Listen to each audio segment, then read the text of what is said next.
in heaven.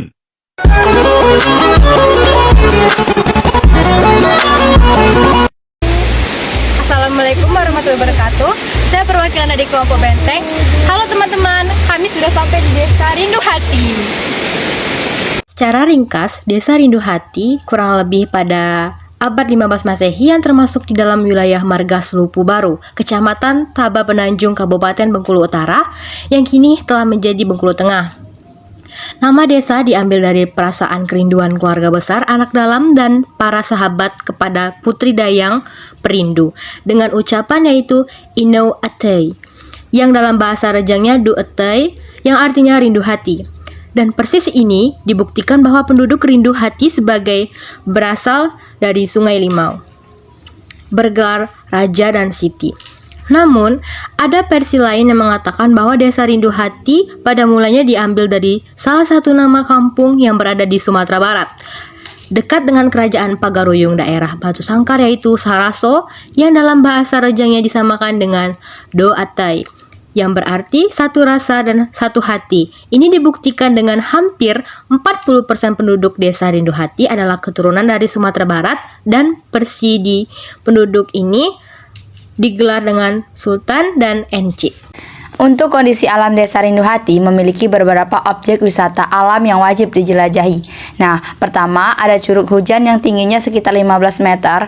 Untuk sampai di air terjun, pengunjung harus melintasi perkebunan warga. Ada lagi air terjun Curug Jen dan air terjun Supit yang tak kalah indah untuk didatangi. Anda juga bisa menyambangi Sungai Rindu Hati. Aliran sungai yang jernih biasanya menggoda pengunjung untuk mandi di sungai atau bisa juga sekedar bersantai piknik di tepian sungai. Kemudian ada Danau Telaga Putri yang menawarkan pemandangan indah dengan udara yang sejuk, suasananya pun menjadi sangat alami. Wisatawan bisa trekking menuju danau, kemudian bisa dilanjutkan dengan berkemah di tepi danau. Di Desa Rindu Hati juga ada wisata batu perahu. Masyarakat setempat biasanya menyebutnya dengan Batai Enjung. Batu ini identik dengan legenda Putri Gading Cempaka yang diceritakan mengendarai perahu dari Sungai Muara Bangkahulu sampai ke Sungai Rindu Hati. Bagi yang menyukai aktivitas menantang, biasanya mencoba rock climbing alias panjat tebing di Bukit Endu yang tingginya sekitar 75 meter. Biasanya juga memilih untuk melakukan river tubing atau menyusuri sungai dengan naik di atas ban. Selanjutnya, kondisi sosial budayanya. Sebagian besar penduduk di sini kebanyakan warga pribumi, yaitu suku Rejang, serta ada pendatang sesuai keturunan sejarah yaitu Padang. Pinang Meminang di Desa Rindu Hati ini sama seperti di kota Bengkulu pada umumnya, yaitu dikenal dengan Beranji atau Menyerawo. Warganya di Desa Rindu Hati ini komunikasi sehari-harinya menggunakan bahasa Rejang. Umumnya warga di Desa Rindu Hati ini bermata pencarian utama yaitu bertani yang menghasilkan padi. Nantinya padi ini hanya untuk dikonsumsikan oleh masyarakat di Desa Rindu Hati ini, tidak untuk diperjualbelikan keluar daerah atau desa mereka. Panennya padi di Desa Rindu Hati ini 1 sampai dengan 3 tahun sekali. Selanjutnya, warga di sini juga berkebun yang umumnya kebun kopi yang dipanen biasanya 200 ton per tahun hingga menghasilkan sekitar 400 juta rupiah per tahun. Teman-teman, di sini saya akan menjelaskan masalah serta perkembangan dan faktor penyebabnya yang ada di Desa Rindu Hati ini.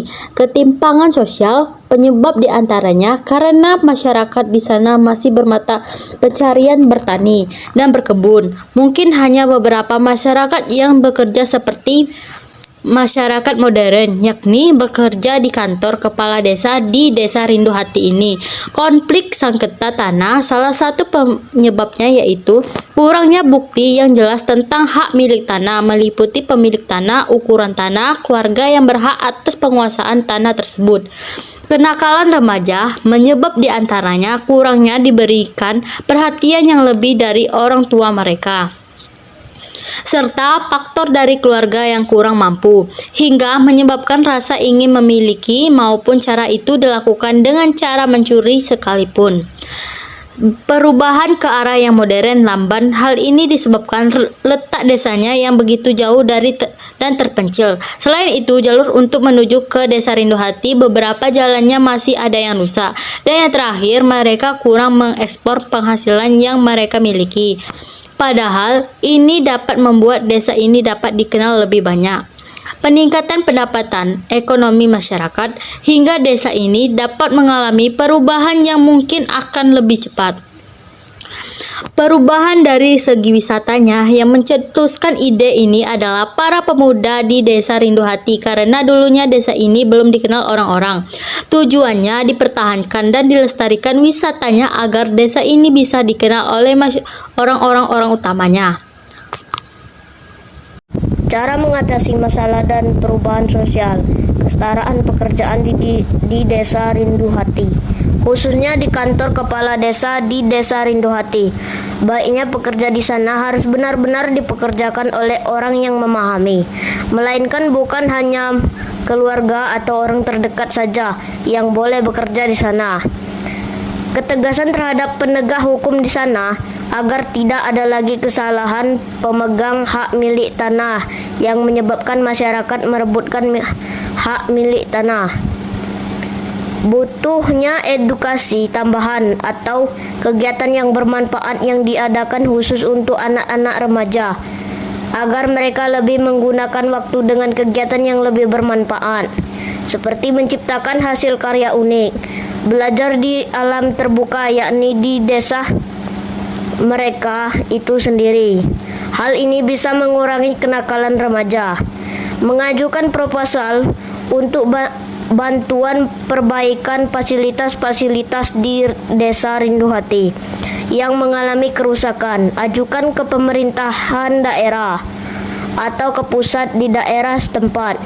Mempromosikan dengan cara yang lebih menarik lagi atau mengadakan variasi jenis wahana yang terbaru dan lebih menarik perhatian orang banyak, seperti membangun wahana ekstrim, membangun villa, pondok yang indah, dan lainnya.